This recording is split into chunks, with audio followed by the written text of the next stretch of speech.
Ah, coucou, t'es là? Je t'avais pas vu, excuse-moi, je t'avais un peu oublié. J'étais en train de regarder un petit mot que j'ai eu, regarde.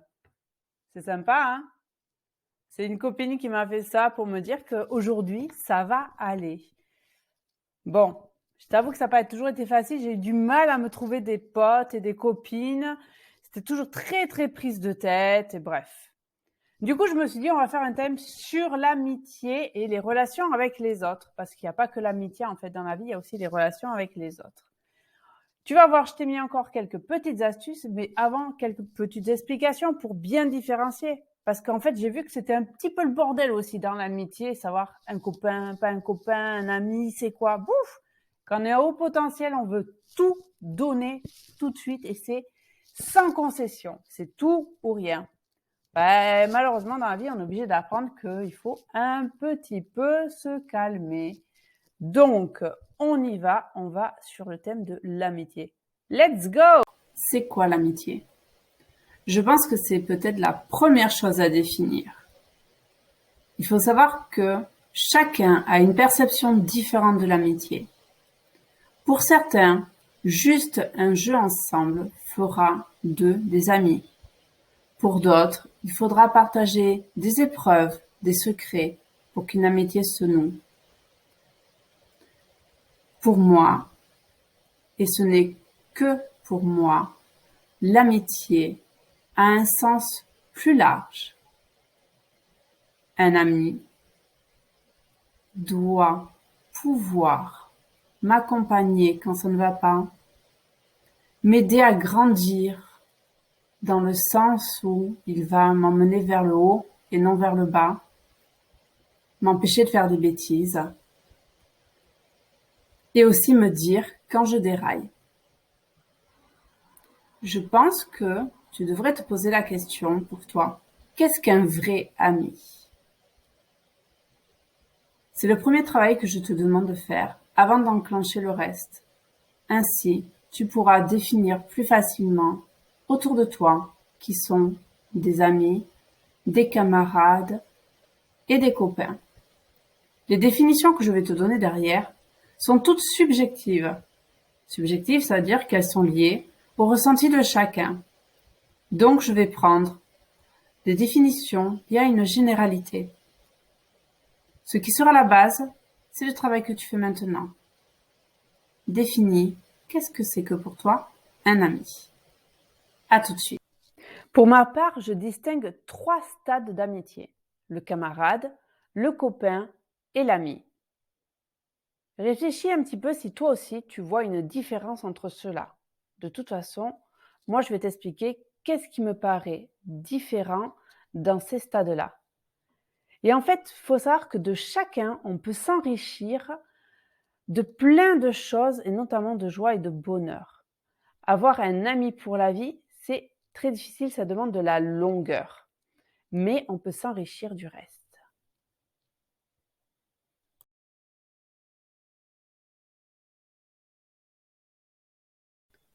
On va commencer par le camarade. Le camarade, il est souvent dans ton école ou dans ton environnement. Si tu ne fais pas l'école et que tu es à la maison, ça fait partie des gens que tu vas fréquenter de temps en temps. Tu vas le voir pour faire du sport ou des ateliers. C'est quelqu'un que tu aimes bien, tu passes du bon temps avec lui, tu es poli, vous n'avez pas toujours le même centre d'intérêt, mais ça se passe relativement bien. Alors, pour la petite anecdote, je pense que tu as un grand-père ou un arrière-grand-père, en fait, qui a connu des camarades. En fait, un camarade, c'est quelqu'un avec qui tu es forcé de vivre sans forcément avoir cherché à être ami avec lui et sans être allé spontanément vers lui. Et donc, pendant les systèmes militaires, eh bien, les hommes se retrouvaient ensemble à vivre pendant des années et se faisaient donc des camarades de régiments militaires. Ça pourrait être intéressant de savoir comment il l'a vécu. Demande-lui, peut-être que lui, il aura des astuces pour te dire ça se passe bien, ça se passe pas bien, etc. Alors, aujourd'hui, je prends mon petit garçon qui va t'expliquer ce que c'est qu'un copain. Nolan, on t'écoute. Un copain, pour moi, c'est quelqu'un avec qui tu joues, que tu t'entends pas forcément bien, ni méchamment. Un copain, c'est quelqu'un que t'aimes bien. que tu sais qu'il te fera pas de sale coup. Voilà pour moi ce qu'est un copain. Bien. Je pense que tu as peut-être la même définition que Nolan par rapport au copain. Effectivement, le copain, c'est celui avec qui tu es en classe, avec qui tu joues, avec qui ça se passe relativement bien, mais tu n'iras pas vers lui forcément pour dire des secrets. Mais tu sais que tu passes un bon moment. Voilà. J'espère que cela t'a aidé. À tout de suite. Et donc, revoilà Nolan qui va t'expliquer quelle est sa définition d'un ami. Pour moi, un ami, c'est quelqu'un à qui tu peux raconter des secrets, que tu joues avec lui, que tu t'entends bien. Des fois, tu te chamailles avec lui, mais tu te le refais un ami souvent. Des fois, non. Mais normalement, tu peux avoir plusieurs amis. Si t'en as plusieurs, tant mieux pour toi. Si t'en as qu'un, ça c'est assez dommage par contre. Mais tu penses pas que parfois il vaut mieux avoir un ami sur qui tu peux bien compter que plusieurs amis qui sont pas vraiment des amis? Oui, ça je le pense aussi. Bien. Et est-ce qu'un ami, c'est quelqu'un à qui tu peux faire confiance et à qui tu peux raconter des secrets? Oui, comme je l'ai dit tout à l'heure. Bien. Donc un ami, c'est quelqu'un pour la vie. Oui. Allez, à très vite.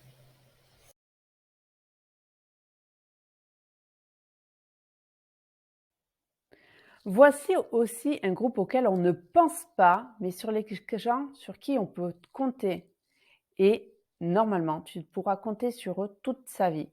Alors, des fois, en grandissant, les adultes s'embrouillent, c'est comme ça.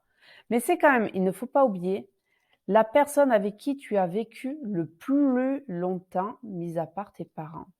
Ton frère ou ta sœur seront là. Il y a des liens qui ne s'effacent pas. Le lien du sang, tu peux faire ce que tu veux, il ne partira pas. Et très souvent, il est là pour te protéger et t'écouter, ou c'est toi qui le fais. Et il est là aussi pour jouer avec toi quand il n'y a personne. Ton frère ou ta sœur, c'est aussi le super-héros avec qui tu es super-héros. Pourquoi? Parce que tous les deux ensemble, vous pouvez que vous souder les coudes malgré vos différences. Alors, il est normal de se disputer, hein. Ça fait partie du processus chez tout le monde. Mais tu ne seras jamais seul parce que le jour où tu seras embêté, tu auras toujours une oreille. Parce que des fois, c'est pas facile de parler à ses parents. Mais ton frère ou ta sœur, il sera là pour toi malgré tout. Aujourd'hui, j'ai une certitude. Si tu es ici, c'est que tes parents sont là pour toi. Et donc ne te laisseront jamais seul. Ils t'aiment et ils ne veulent que ton bonheur. Il est bien entendu évident qu'on a envie souvent d'avoir d'autres personnes à qui se confier.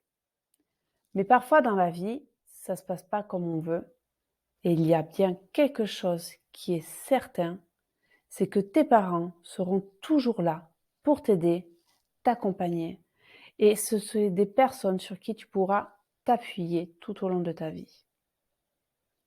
Si un jour tu te sens trop seul, pense à l'amour de ta famille et tu verras que ça remplira ton cœur.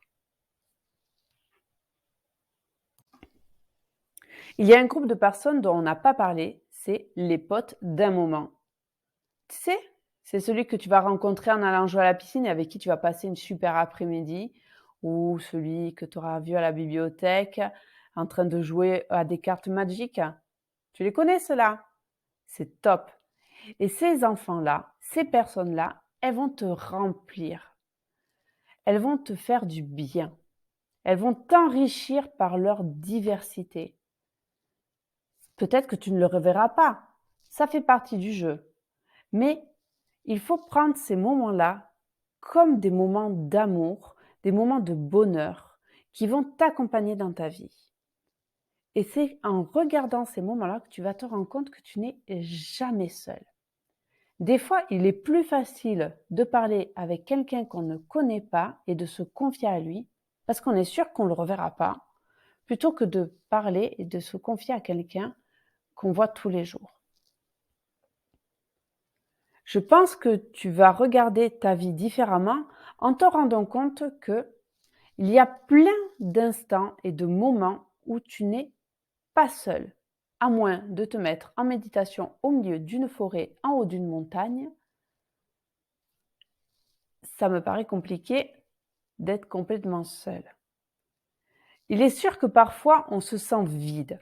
Et en fait, ce vide, il vient du fait que notre réservoir d'amour, il est vide.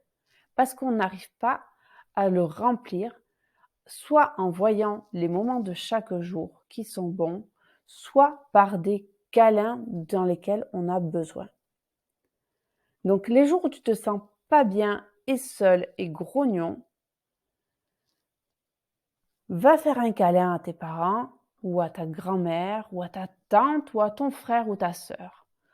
Ou sinon, va passer du temps à jouer avec d'autres personnes, comme ça, en osant y aller, et ça va te remplir par des moments qui vont t'emmener de la joie. La vraie question, c'est plutôt savoir comment on fait pour se faire des copains. Je t'avoue qu'il n'y a pas de recette miracle. Ça va demander des efforts parce que tu te sens très souvent complètement différent des autres et du coup, c'est très compliqué pour toi d'y aller. Mais la recette, elle est là aussi, c'est qu'il va falloir oser aller vers les autres, quitte à avoir des échecs. Parce que ce ne sont pas vraiment des échecs. On va parler ici d'essais. C'est-à-dire que ça va te permettre d'affiner ta relation avec le monde. Tu te doutes bien que tu ne peux pas vivre tout seul dans ta bulle, même si tu en es persuadé, je le sais. Mais l'être humain a besoin de relations, sinon, à un moment, on se sent plutôt mal. Il va donc falloir trouver quelques astuces pour pouvoir aller vers les autres. Je vais essayer de t'en donner quelques-unes. Je ne te promets pas que cela fonctionne forcément, mais c'est déjà un début. Il va falloir se lancer. Allez, super-héros, à l'attaque! Alors, tu vois ce petit mec avec l'arbre? Ils sont potes, hein, ça se voit bien quand même là. Pourtant, ils sont complètement différents, hein. On pourrait se demander qu'est-ce qu'ils ont fait. Ben, en fait, ils ont un point commun. Un point commun. Ouais, je vais te le dire, leur secret. Chut, attends, chut, écoute bien, parce qu'ils veulent pas qu'on le dise trop fort. Ils aiment les fleurs, tous les deux. Alors, ça te sert à quoi tout ça? Tu pourrais te le demander. Ben, en fait, il est là le petit secret. Il faut que tu trouves les points communs que tu peux avoir avec les autres. Alors, c'est pas forcément tout le temps les mêmes jeux, parce que moi, par exemple, à la maison, ils se focalisent beaucoup sur les mêmes jeux, et si ils jouent pas tous aux cartes magiques, aux cartes Pokémon, bah, du coup, ils trouvent qu'ils n'ont pas de points communs. Mais en fait, c'est la différence aussi qui fait la force. Tu auras toujours un point commun avec quelqu'un. Au début, ça commence par des petites choses. Commence à regarder, par exemple, dans ta classe, qui c'est qui aime le chocolat? Et déjà, bah, c'est un point commun. Et après, tu vas pouvoir te demander qui c'est qui aime jouer dehors, par exemple. Hein. Et bien, tu vas voir qu'il y en a plusieurs. Ce sont des points communs. Et plus tu vas rajouter de points communs avec les gens, et plus tu vas pouvoir rencontrer du monde différemment. Ça ne veut pas dire que vous allez être amis pour la vie. Ça veut juste dire que tu te sentiras beaucoup moins seul parce que tu verras qu'en fait, vous n'êtes pas si différents que ça sur certaines choses. Je t'encourage à trouver les points communs que tu peux avoir avec tes camarades et à en faire la liste. Et ainsi, tu pourras peut-être commencer à parler avec eux un peu plus. Une autre astuce, c'est de sortir du schéma bourreau-victime. Alors, tu peux te demander ce que c'est, mais quand je vais t'expliquer, tu vas dire oui, je comprends. En fait, dans la vie, en général, je te rassure, adulte comme enfant, on fonctionne encore sur une triangulation, c'est-à-dire un système à 3. Tu as un bourreau, une victime et un sauveur. Le bourreau, il passe son temps à embêter les autres. La victime, elle passe son temps à pleurer sur elle-même. Et le sauveur, il passe son temps à aller aider les autres et à en prendre plein la figure parce qu'on lui a bien entendu pas demandé son aide. Où est-ce que tu te positionnes? Je te laisse un peu de temps pour réfléchir. Je pense que tu as trouvé. Donc, il va falloir sortir de ce système-là. Parce que ce système-là, il n'est pas en équilibre. Et ça veut dire que tes relations avec les autres, elles ne peuvent pas être justes. C'est ça qui te rend malheureux. Je vais être un petit peu brusque là pour te secouer un petit peu les prunes, mais on va se poser les vraies questions. Si tu es bourreau, pourquoi tu passes du temps à embêter les autres? Qu'est-ce que tu as à prouver? Tu as besoin de te sentir en puissance, de montrer que tu as confiance en toi? Si tu es victime, pourquoi tu passes ton temps à te plaindre et à ne jamais dire stop? Pourquoi tu passes ton temps à chercher la solution en les autres plus qu'en toi? Et si tu es sauveur, pourquoi est-ce que tu vas constamment aider les autres sans qu'ils te le demandent? Est-ce que tu as besoin de reconnaissance? Est-ce que tu es content quand on te dit qu'on ne t'a rien demandé et qu'on t'envoie paître dans les roses? Je pense que dans aucun de ces schémas, tu n'es heureux. Alors, je sais, je peux paraître dure, et moi, mes enfants, quand je leur ai dit, ils m'ont dit « Maman, t'es méchante ». Alors, je sais bien que je n'étais pas méchante, mais en fait, c'était tellement difficile pour eux de voir comment ça pouvait marcher différemment que c'était plus facile de dire que j'étais méchante. Alors, premièrement, je n'ai pas dit que ça serait facile d'en sortir. Deuxièmement, ça va te demander un sacré travail sur toi et un sacré courage, mais je sais que tu l'as. Du coup, je vais te dire un petit peu ce qui s'est passé à la maison. Mon grand a eu du harcèlement scolaire de la maternelle jusqu'à la fin de l'école primaire. Ça fait long. Il en a eu plus ou moins, mais quand même. On a eu beau intervenir, il se positionnait tout le temps victime, il s'isolait, se laissait faire, et il n'était pas assez ferme dans sa façon de s'affirmer. On a eu beau essayer de l'accompagner, l'aider, on sait bien que c'est pas toujours évident au niveau des enseignants et du périscolaire de bien vous suivre et de faire attention à tout ça. Bref. Et un jour, je lui ai dit, il faut que tu sortes de ça. T'es pas une victime, arrête de te plaindre. Il me dit, mais maman, j'y peux rien. Et en fait, je lui dis, si, parce que comme tu ne dis rien à personne, que tu te renfermes sur toi et que tu ne leur dis pas stop et que tu ne t'affirmes pas en disant stop, maintenant ça suffit, d'un ton posé, ça marche pas. Bon. Au début, bon, il m'en a beaucoup voulu. Puis en fait, en grandissant, il a passé en 6e et hop, rebelote, ça a recommencé. Et là, il s'est positionné. Il s'est dit, ça suffit maintenant. Il a attrapé le garçon et il lui a dit, maintenant stop, ça suffit. Il y a des lois, tu n'as pas le droit de m'embêter et je n'accepte plus que tu m'embêtes. J'ai confiance en moi et si je suis différent et que tu n'aimes pas ça, t'as qu'à aller voir ailleurs. Le garçon, il est resté tellement surpris qu'il lui a foutu la paix. Et depuis, Timothée continue à s'affirmer de cette manière dès qu'on l'embête, en rembarrant un petit peu les autres, mais sans jamais être insultant. Alors cette petite histoire, elle est juste pour te montrer que c'est réalisable. Ça va juste demander beaucoup de courage, en fait. Mais ce courage, je sais que tu l'as en toi et je sais aussi que tu es profondément malheureux d'être dans le schéma où tu es. Si tu es bourreau, c'est parce que tu as besoin de montrer que tu as confiance en toi. Je pense que ta confiance en toi, tu peux la trouver ailleurs et par exemple, passer ton énergie au lieu d'être destructrice, de la passer de manière positive en réalisant des projets au sein de l'école. Si tu es victime, c'est sûr que tu n'as pas du tout confiance en toi et qu'en plus tu es renfermé. Et bien en fait, il va falloir faire comme la petite fille dans le pot, il va falloir sortir du pot et aller exprimer qui tu es en le positionnant comme si tu étais un arbre. Et tu sais qui tu es et tu le poses comme ça en disant « je suis comme ça et maintenant ça suffit ». Et si tu es un sauveur, accepte de ne pas être reconnu à ta juste valeur. Le regard des autres, il n'est pas toujours tendre et il va falloir que tu ailles chercher en toi la reconnaissance que tu as à toi. Ça veut dire quoi?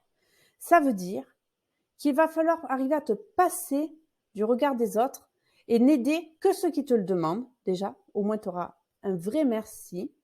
Et à te dire, je suis comme ça et je m'aime.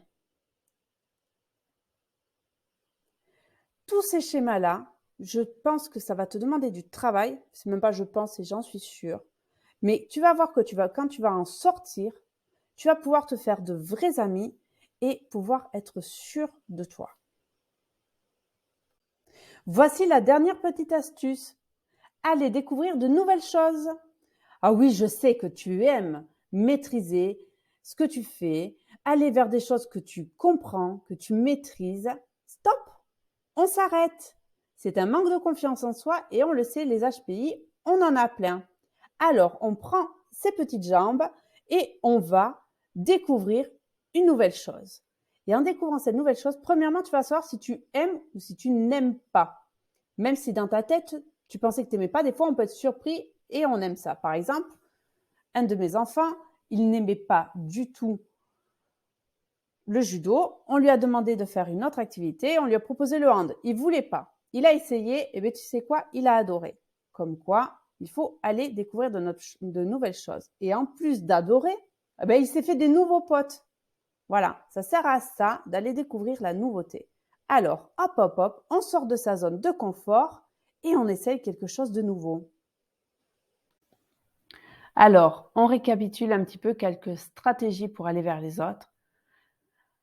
Une petite possibilité, c'est d'inviter des gens qu'on ne connaît pas trop et d'oser les inviter chez soi, même si on n'a pas forcément les mêmes centres d'intérêt. On peut parfois faire de grandes découvertes, et des fois non, mais si on n'essaye pas, on ne peut pas savoir. Une autre stratégie est de chercher les points communs que l'on a avec les autres. Alors, je te conseille vraiment de voir très large. Par exemple, tu vas commencer à regarder s'il y en a qui aiment le chocolat. Tout le monde, enfin quasiment tout le monde aime le chocolat. Mais c'est un point commun. Si ils aiment regarder à la télé. Je ne parle pas d'une série particulière, mais bien par exemple de regarder à la télé. C'est un point commun. S'ils aiment faire du vélo, il y a beaucoup de gens qui aiment faire du vélo, mais ce sont des points communs. Et là-dessus, tu peux te retrouver avec des personnes. Tu n'es pas obligé d'être 100% d'accord avec eux et d'être 100% connecté avec eux. Des fois, il faut juste avoir 20% de raccord ensemble. Et ça permet de pouvoir communiquer avec les autres. Et la dernière stratégie, et celle-là, j'en avais pas parlé, c'est qu'il faut savoir que tu n'es pas tout seul à être à haut potentiel dans ta classe. Ah ah ah! Ça, c'est toujours la découverte. Mes enfants font, mais non, mais si. Par une loi statistique, vous êtes au minimum 2. Alors, peut-être que l'autre haut potentiel, il se cache, ou il ne pense pas de la même façon, ou peut-être que c'est même pire, hein, c'est un pire ennemi. Hein, j'entends souvent ça avec mes enfants, mais ça veut dire que si déjà vous êtes 2 à être haut potentiel, vous avez forcément un point commun. Et oui, tu l'as compris, vous êtes des hauts potentiels. Donc, c'est bien d'aller te rapprocher de cette personne et de la trouver. Et je peux t'assurer que tu pourrais être surpris, mais tu risquerais d'en trouver peut-être actuellement un peu plus qu'un deuxième, voire un troisième. J'espère sincèrement que ces petits outils vont pouvoir t'aider à te faire des copains, des amis. Comme on a pu le voir, l'amitié, c'est un vaste sujet parce que ça ne parle pas que de toi, mais ça parle aussi des autres. Et donc, ça parle beaucoup de la communication avec les autres. En parlant de communication avec les autres, il peut être intéressant d'apprendre la communication non violente de manière à pouvoir mieux parler et se faire comprendre des autres. Parce que tu le remarqueras, quand on est un haut potentiel, en fait, les autres ne nous comprennent pas toujours parce qu'on ne parle pas complètement la même langue et on interprète beaucoup. Ce sujet pourrait être très vaste et très loin. Je pense qu'il ne sera pas fini d'avancer.